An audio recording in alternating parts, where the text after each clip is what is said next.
Oi de novo, pessoal!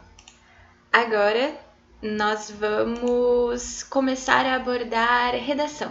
Aliás, começar não, né? Porque a gente já teve uma primeira aula de redação na segunda semana de aula, onde nós introduzimos a redação do Enem, né?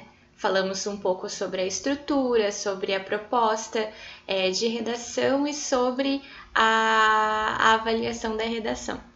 Essa aula nós vamos retomar essas questões, apesar de a gente já ter tido aquela aula, porque são conceitos-chave muito importantes para a gente continuar os nossos estudos, tá bom? Isso precisa estar bem sedimentado. E como aconteceu muita coisa de lá para cá, vamos fazer essa aula para deixar tudo bonitinho, revisadinho, fixado, beleza? E além disso, nós vamos ler e analisar uma redação nota 1000, beleza? Com base nos elementos que a gente vai estudar. Ou revisar também. Vamos lá, então. Lembrando que quando a gente pensa em redação de vestibular, não necessariamente a gente está falando de dissertação argumentativa, tá bom? O Enem e a VUNESP pedem dissertações argumentativas e há pequenas diferenças entre a redação argumentativa que o Enem pede e que a VUNESP pede. Vamos aprender primeiro a redação do Enem como modelo, beleza? Depois que a gente estiver bem fixado, bem treinado a redação do Enem, a gente vai ter uma aula só sobre redação da VUNESP, que muda poucos detalhes, ok? Aí fica mais fácil, fica mais tranquilo aprender a redação da VUNESP, da Unesp, uma vez que a gente aprende a redação do Enem. Show? Vamos lá. No dia da prova, vocês vão se deparar, basicamente, em termos de redação, obviamente, com essas duas folhinhas aqui. Uma proposta de redação, que vai estar trazendo o tema a ser discutido. Logo embaixo do tema da proposta de redação, vocês vão ter vários textos de apoio. Beleza? Aqui nós temos 4 textos de apoio. Esses textos de apoio vão ser muito diversificados, beleza? Vocês vão ter textos escritos em prosas, podem ser textos jornalísticos, pode ser artigos científicos, trechos de artigos científicos, vocês podem ter um anúncio publicitário como esse aqui, vocês podem ter dados demográficos, beleza? Que vão estar sendo apresentados na forma de gráficos, e aí uma conexão importante com matemática e com interpretação de texto, é importante que vocês consigam interpretar de maneira competente gráficos e tabelas, tá bom? Então, vocês vão ser apresentados a esses textos, tanto com linguagem verbal e não verbal, de várias origens, de vários gêneros, e vocês vão ter que relacionar essas informações, beleza? Esses textos de apoio, qual é a função deles? A função deles é ajudar você a começar a pensar sobre esse tema que foi proposto, tá bom? Vamos falar um pouquinho dos textos de apoio mais pra frente, como usar corretamente os textos de apoio, beleza?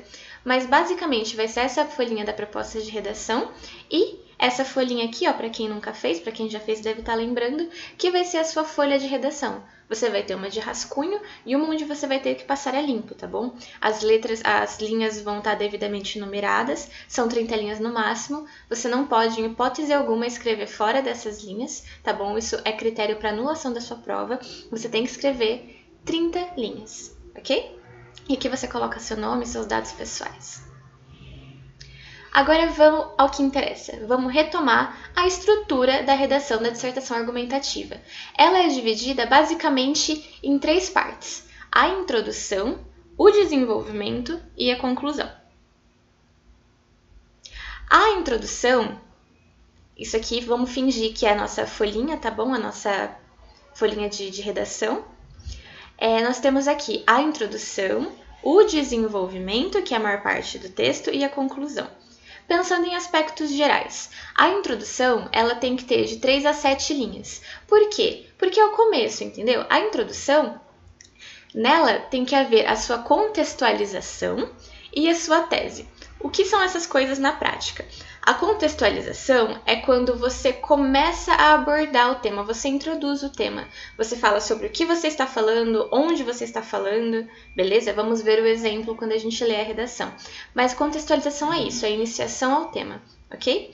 E a sua tese, isso é importante. Escreve aí, anota, grifa com todas as canetas que você tiver. Tese é a síntese, é o resumo dos seus argumentos principais, tá bom? Isso é sua tese. Ela tem que estar logo na introdução, ok? O seu desenvolvimento, por sua vez, é a maior parte do texto. Ele pode ter de 2 a 3 parágrafos. Não faça só um parágrafo de introdução, beleza?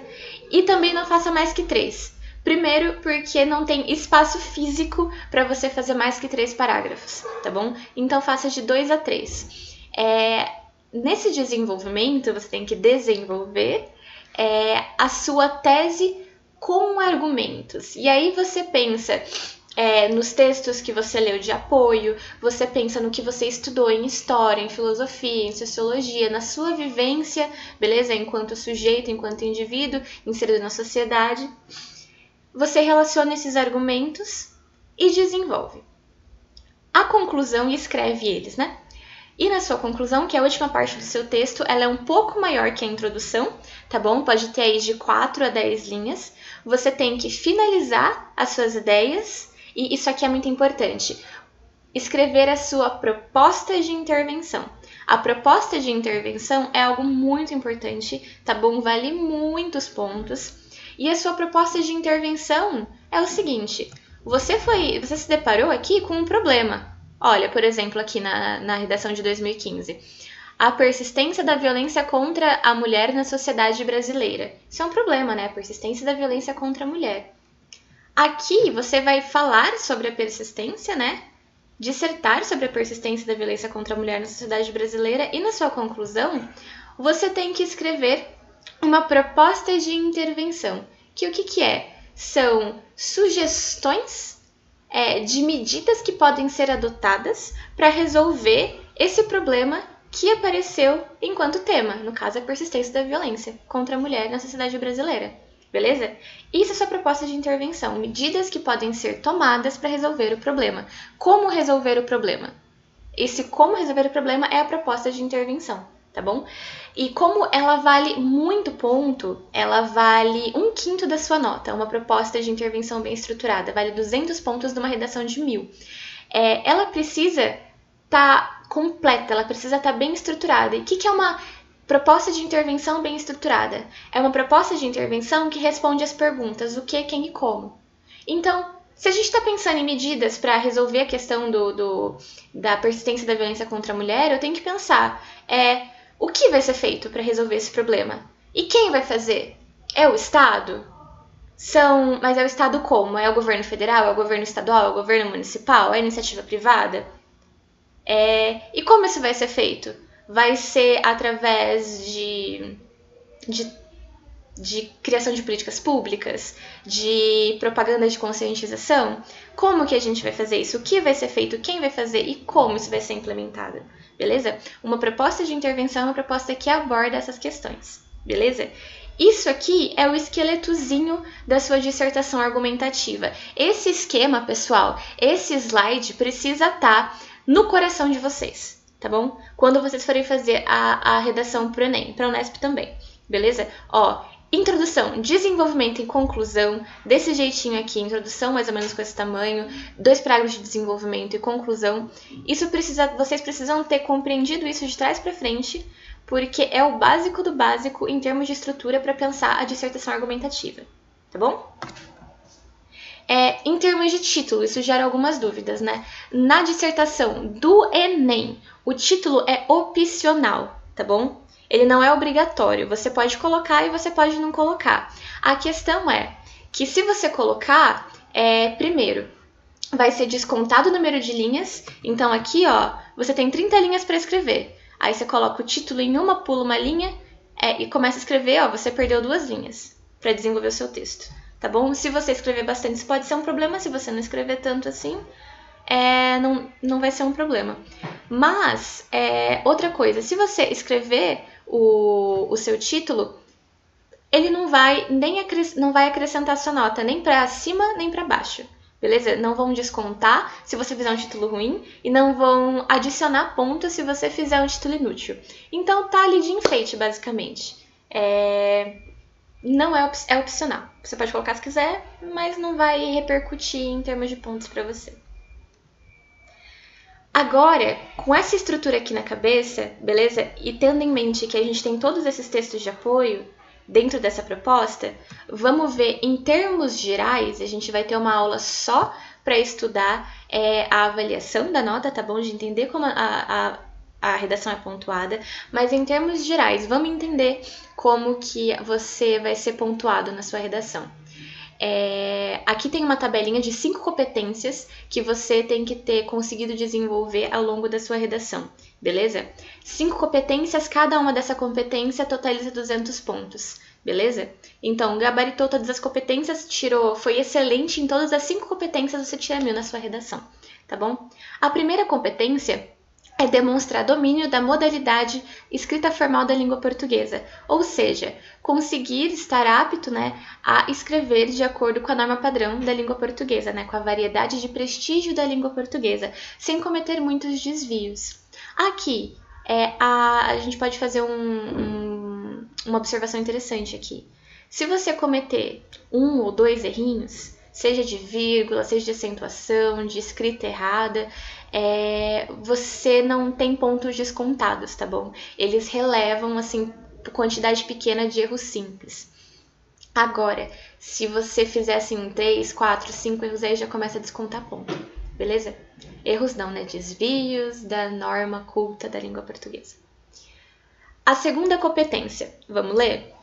Compreender a proposta de redação e aplicar os conceitos das várias áreas de conhecimento para desenvolver o tema, dentro dos limites estruturais do texto dissertativo argumentativo em prosa. O que é essa competência 2 resumida? É a sua capacidade de abordar de maneira precisa o tema da redação, ou seja, não fugir do tema da redação ou tangenciar o tema da redação. A gente vai ter uma aula também onde a gente vai explicar direitinho, né, como não fugir da redação, como não tangenciar o tema da redação. E se você consegue atender a essa estrutura aqui, beleza? Se você não atender a essa estrutura, você já toma desconto de ponto aqui na competência 2, beleza? Competência 3. Selecionar, relacionar, organizar e interpretar informações, fatos, opiniões e argumentos em defesa de um ponto de vista. A competência 3 é basicamente a sua capacidade argumentativa, então quão bem você consegue mostrar seu ponto de vista para convencer o seu leitor, e o seu repertório, porque o que é o repertório, né, antes? Vamos dar um passo atrás. O que a gente está entendendo aqui por repertório? A gente está entendendo aqui por repertório a sua bagagem pessoal de conhecimentos. Então, tudo que você estudou a sua vida inteira na escola, tudo que você leu, tudo que você vivenciou enquanto pessoa, enquanto sujeito inserido na sociedade, tudo que você já refletiu, que você pensou. Isso é seu repertório, tá bom? É a sua bagagem cultural, beleza? E vai relacionar muito o seu repertório com a sua capacidade argumentativa, porque quanto mais rico, mais diversificado é o seu repertório, mais material você tem para argumentar, beleza? Uma coisa importante, aqui, voltando na competência 2, né? Aqui fala, né, para desenvolver o tema, é importante não fugir do tema. Aqui é avaliado também a sua capacidade de utilizar, aqui voltando, os textos de apoio, beleza? Eles não estão aqui de enfeite, eles estão aqui para te ajudar a pensar sobre o tema, para pensar o tema sobre alguns aspectos, algumas perspectivas, e você tem obrigatoriamente que usar de alguma maneira, em algum momento no seu texto, alguma dessas informações, beleza? Você precisa utilizar as informações dos textos de apoio, ok? Dentro da sua argumentação que você decidir escolher. Se você não utilizar os textos de apoio, se você ignorar os textos de apoio, você tem ponto descontado, tá bom? Eles estão aí para ser usados. Beleza, deixa eu tomar minha aguinha. Voltando aqui.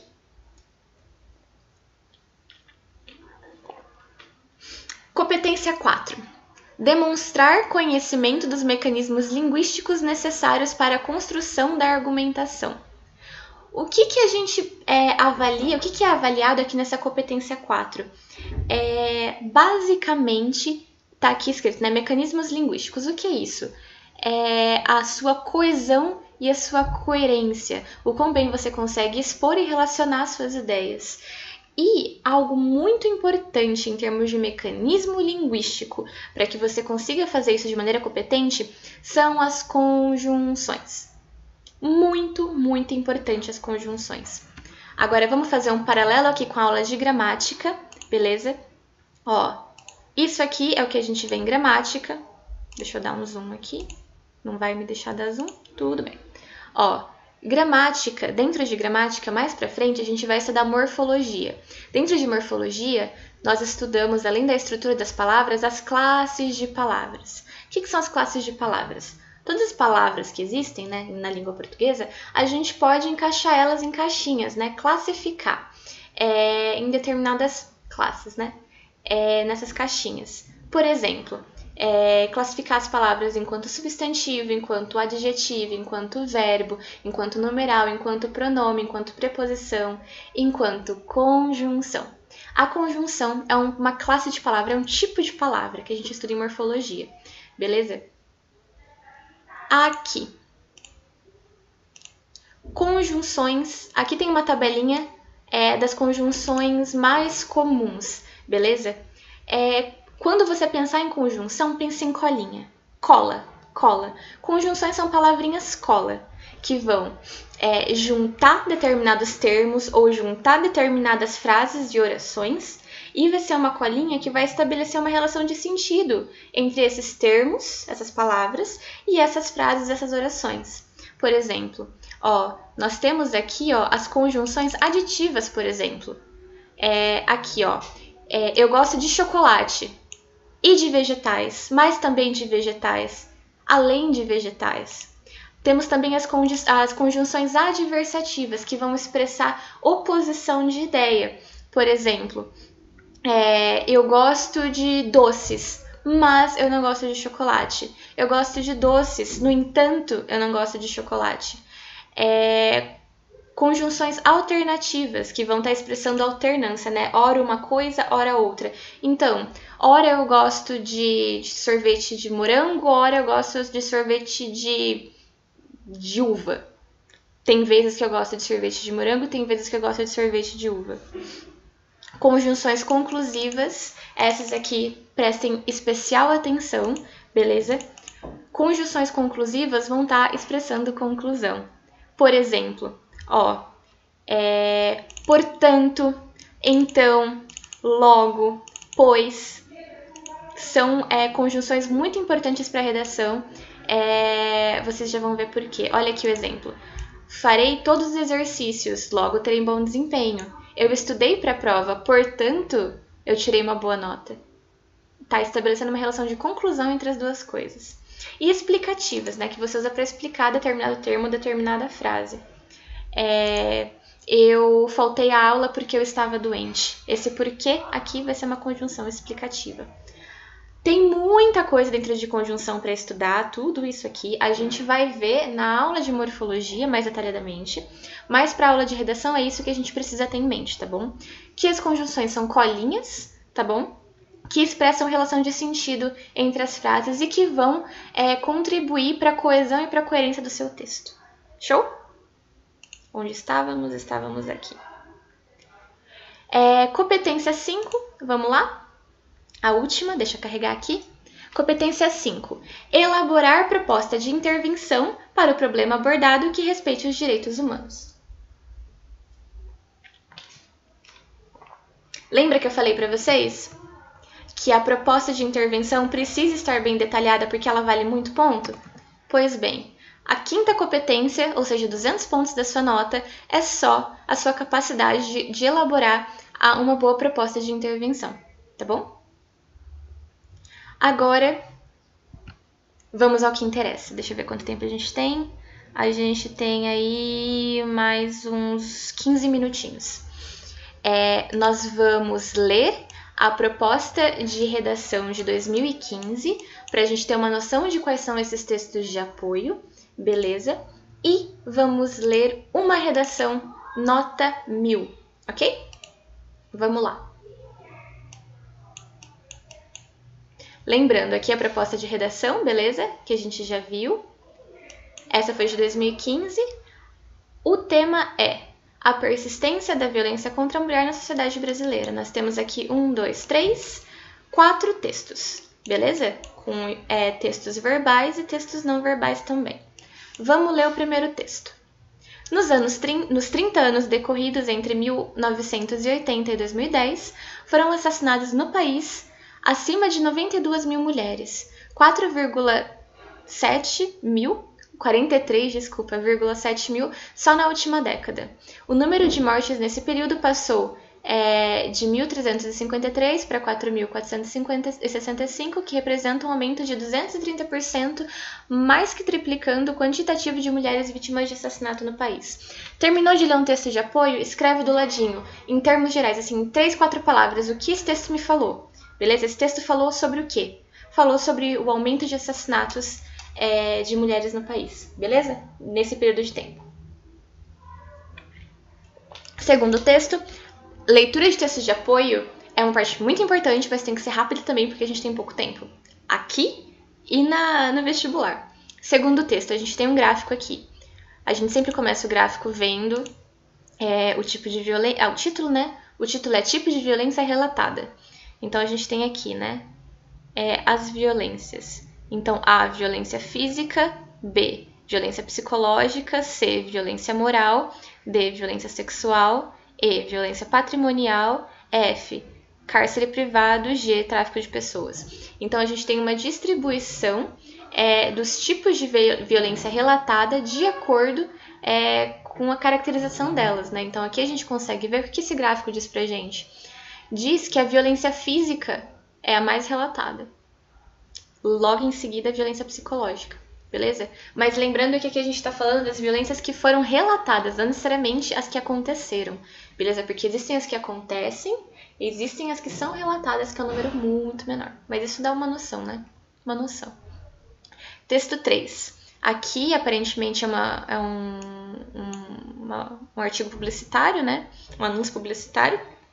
Feminicídio basta, tem uma mãozinha para parar, né? Disponível em compromisso e atitude. Sempre chequem as fontes, viu? Aqui, o primeiro texto é Mapa da Violência de 2012.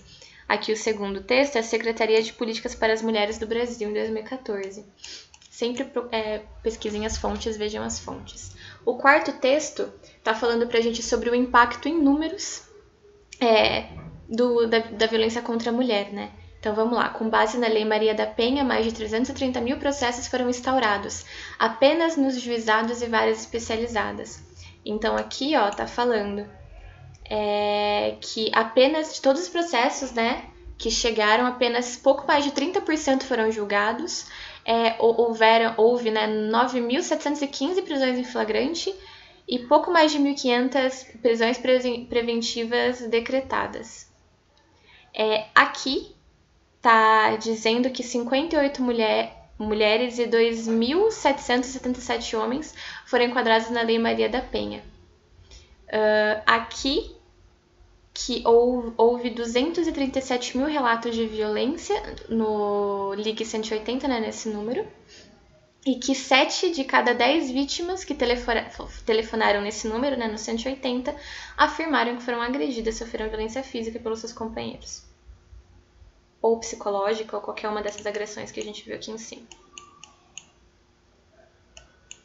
Então, perceba que esses textos de apoio vão estar trazendo dados sobre a ocorrência, a quantidade de denúncias no nosso país, caracterizando as denúncias que mais acontecem, dando indício de que existe um movimento, né, para parar essa violência, que é um problema social grande, né, que esses casos ainda são subjulgados, né, tem muito pouco processo sendo julgado, né, do caso indo até o fim, até a justiça, e que aqui a gente tem uma proporção, né, das mulheres que ligam para denunciar a violência. Então é isso que basicamente os textos estão dizendo pra gente. Respira, toma uma aguinha. Agora nós vamos ler vamos ler um texto nota 1000, beleza? Esse texto foi disponibilizado pelo próprio Enem, tá bom? Por essa autora, né? Esse texto é dela, da Ana Beatriz Álvares Simões Wreden. Eu acho que é assim que fala. Ela escolheu colocar título Parte Desfavorecida, foi o título dela. Percebam aqui, ó, a introdução. Vamos comparar? Ó, a estrutura que a gente conversou. Introdução, desenvolvimento, conclusão. Ó, a introdução. Não vamos contar aqui literalmente o número de linhas, tá? Porque aqui deu mais de 30, porque pelo tamanho da letra, tá bom? Na redação dela deu 30 certinho. Mas olha o tamanho. Ó, a introdução um pouquinho menor que a conclusão não, que o desenvolvimento em 2 parágrafos, e aqui a conclusão. Beleza? Vamos ler. De acordo com o sociólogo Emily Durkheim, a sociedade pode ser comparada a um corpo biológico, por ser, assim como esse, composta por partes que interagem entre si. Desse modo, para que esse organismo seja igualitário e coeso, é necessário que todos os direitos do cidadão sejam garantidos. Contudo, no Brasil, isso não ocorre, pois em pleno século XXI, as mulheres ainda são alvos de violência. Esse quadro de persistência de maus-tratos com esse setor é fruto principalmente de uma cultura de valorização do sexo masculino e de punições lentas e pouco eficientes por parte do governo. Ao longo da formação do território brasileiro, o patriarcalismo sempre esteve presente, como, por exemplo, na posição do senhor de engenho. Consequentemente, foi criada uma noção de inferioridade da mulher em relação ao homem. Dessa forma, muitas pessoas julgam ser correto tratar o sexo feminino de maneira diferenciada e até desrespeitosa. Logo, há muitos casos de violência contra esse grupo, em que a agressão física é a mais relatada, correspondendo a 51,68% dos casos. Nesse sentido, percebe-se que as mulheres têm suas imagens difamadas e seus direitos negligenciados por causa de uma cultura geral preconceituosa. Sendo assim, esse pensamento é passado de geração em geração, o que favorece o continuismo dos abusos. Além dessa visão segregacionista, a lentidão e a burocracia do sistema punitivo colaboram com a permanência das inúmeras formas de agressão no país. Os processos são demorados e as medidas coercitivas acabam não sendo tomadas no devido momento. Isso ocorre também com a Lei Maria da Penha, que entre 2016 e 2011 teve apenas 33,4% dos casos julgados. Nessa perspectiva, muitos indivíduos, ao verem essa ineficiência, continuam violentando as mulheres e não são punidos. Assim, essas são alvos de torturas psicológicas e abusos sexuais em diversos locais, como em casa e no trabalho. A violência contra esse setor, portanto, ainda é uma realidade brasileira, pois há uma diminuição do valor das mulheres, além do Estado agir de forma lenta. Para que o Brasil seja mais articulado com o corpo biológico, cabe ao governo fazer parcerias com as ONGs, em que elas possam encaminhar o mais rapidamente os casos de agressões às delegacias da mulher e o Estado fiscalizar severamente o andamento dos processos. Passa a ser função também das instituições de educação promoverem aulas de sociologia, história e biologia, que enfatizem a igualdade de gênero, por meio de palestras, materiais históricos e produções culturais, com o intuito de amenizar e, futuramente, acabar com o patriarcalismo. Outras medidas devem ser tomadas, mas, como disse Oscar Wilde, o primeiro passo é o mais importante na evolução de um homem ou uma nação. Pois bem, pessoal, essa foi uma redação nota máxima, nota 1000, e tem algumas coisas que eu quero que vocês analisem junto comigo aqui, tá bom? Deu para perceber a divisão bem estruturadinha em introdução, desenvolvimento e conclusão? Deu, né? Agora tem mais coisas que eu quero que a gente preste atenção.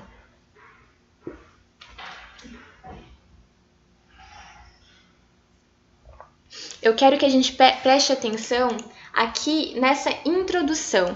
Olha o que aconteceu nessa introdução. Até aqui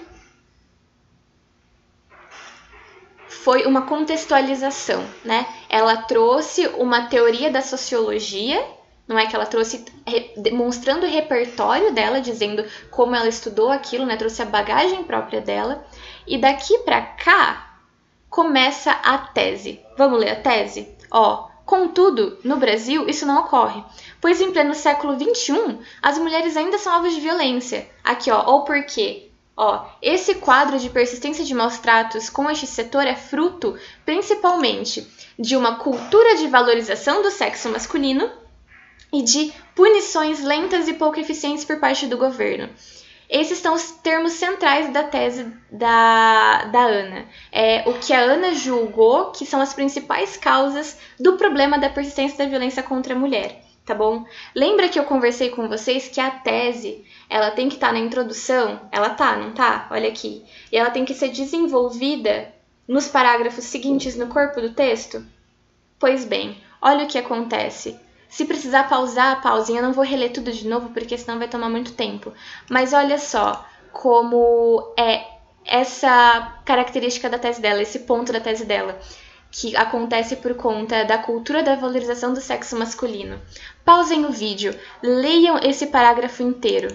Ó, eu coloquei aqui entre azulzinho exatamente para identificar a relação dessa parte da tese com esse parágrafo. Esse parágrafo de desenvolvimento, ela tá discorrendo exatamente sobre essa cultura de valorização do sexo masculino. Aqui ela trouxe argumentos históricos, beleza? Trouxe dados do texto para desenvolver. Então, tem essa questão central da cultura de valorização do sexo masculino, e ela trouxe tudo isso para desenvolver como essa cultura de valorização do sexo masculino repercute em violência contra a mulher e na sua persistência. Isso é que ela fez no segundo parágrafo. Em contrapartida, no segundo parágrafo, olha aqui a mesma coisa. Ela fez o processo semelhante com a outra característica da tese dela, né? Ela diz que a persistência da violência contra a mulher ocorre por conta da cultura de valorização do sexo masculino e porque existem punições lentas e pouco eficientes por parte do Estado. Pausa e vê se você concorda comigo. Esse parágrafo inteiro, ela está discorrendo sobre as punições pouco eficientes e lentas por parte do governo, não tá? Pois é, olha só, aqui ela deu a sementinha, na tese ela deu a sementinha, né, a síntese da opinião dela, dos argumentos dela. No desenvolvimento, ela desenvolveu, né, ela discorreu sobre essas sementinhas, um em cada parágrafo. Então, esse ponto da tese nesse parágrafo, esse ponto da tese nesse parágrafo. E vindo aqui para a conclusão, olha só, aqui ela finalizou, né, foi encaminhando para a finalização do que ela quis dizer, e aqui ela começa a proposta de intervenção dela. Para que o Brasil seja o mais articulado como um corpo biológico, cabe ao governo fazer parcerias com ONGs em que elas possam encaminhar mais rapidamente os casos de agressões às delegacias da mulher e o Estado fiscalizar severamente o atendimento dos processos. Aqui ela está dando alternativas de como combater o problema, uma vez que ela disse que um dos principais problemas é a falta de punição e julgamento lento. Então ela falou, ora bolas, se um dos principais motivos da persistência da violência contra a mulher é justamente punições lentas e pouco eficientes, então a primeira parte da proposta de intervenção dela foi ela dando uma alternativa de sugestão de como melhorar esse processo, tornar esse processo mais eficiente. Aqui ela fala, fazendo parcerias com ONGs, para os casos chegarem à delegacia da mulher melhor e poder fiscalizar mais severamente, beleza? E aqui, ó, a segunda parte da proposta de intervenção dela, ela deu alternativas para melhorar essa cultura de valorização do sexo masculino. Ora, se a cultura de valorização do sexo masculino é um dos principais fatores de persistência da violência contra a mulher, então faz todo sentido que se promova a conscientização, que é o que ela coloca aqui, ó. Função das instituições de educação promoverem aulas de sociologia, história, biologia, que enfatizem a igualdade de gênero. Perceba? Então, é isso que eu queria mostrar para vocês agora. Como a tese, ela é o resumo dos seus argumentos, que no desenvolvimento você vai discorrer sobre essa tese, beleza? E na conclusão, você tem que dar propostas alternativas para solucionar esse problema que você falou que existe na sua tese, desenvolvendo na sua argumentação, beleza? Tá tudo conectado. A sua tese está conectada com o seu desenvolvimento, que está conectada com a sua conclusão, beleza? É isso que eu queria que vocês percebessem. Como a tese começa aqui, se desenvolve aqui e é amarradinha aqui no final da conclusão, tá bom? Deixa eu ver quanto tempo a gente tem. A gente está passando um pouquinho do tempo. Só para finalizar, eu quero que vocês vejam só mais duas coisas. Olha o uso dos textos de apoio. Lembra que eu falei que os textos de apoio, eles não estão... o texto de apoio ele não está aqui à toa? Pois bem. Aqui.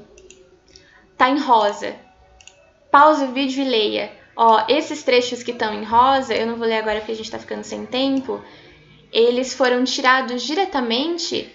diretamente não, eles foram tirados dos textos de apoio, foram interpretados e parafraseados pela autora dentro dos argumentos dela. Então, ela tirou esses dados dali. Isso é muito importante, é isso que vocês têm que fazer, tá bom? Utilizar os textos de apoio. E a última coisa que eu queria que vocês vissem é o uso das conjunções. Lembra que a gente conversou sobre as conjunções? Pois bem, veja o uso das conjunções aqui, durante todo o texto. Eu grifei apenas algumas, tá bom? Ela usa muito mais conjunções que isso. Perceba que todo parágrafo, tem várias conjunções. Várias conjunções. Porque o texto dela tá muito coerente e tá muito coeso, não é mesmo? Agora, a conjunção que eu quero que vocês prestem especial atenção é essa aqui. A sua conclusão, o seu parágrafo de conclusão, ele tem obrigatoriamente que estar iniciado por uma conjunção conclusiva, tá bom? Aqui, exemplos de conjunções conclusivas. Assim, então, logo, pois, conseguinte, por isso, portanto. Olha, vamos ver se ela fez isso? Fez aqui, ó o portanto. Por quê? A sua conclusão, você está terminando, fechando o seu texto. O uso da conjunção conclusiva vai estar dizendo para o seu leitor, olha, eu estou acabando. Isso é muito importante, tá bom? Vai fazer parte da sua avaliação, como a gente viu aqui, o uso apropriado das conjunções. Beleza, pessoal? Olha aqui, em visão geral, quantas coisas a gente analisou nessa redação nota 1000.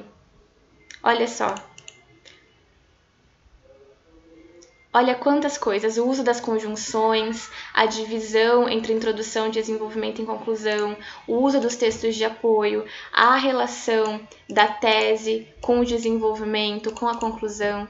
Isso são todas competências e características que a redação de vocês tem que ter, tá bom? Essa foi a visão geral. Nós vamos ter ao longo de todo o ano aulas para ver cada uma dessas coisas, como a gente pode planejar esse texto, né, para a gente conseguir alcançar essas competências, né? Então, fiquem calmos, a gente vai passo a passo e tamo junto, vai ser muito legal. Beleza? Beijo, pessoal! Qualquer dúvida, escrevam aí.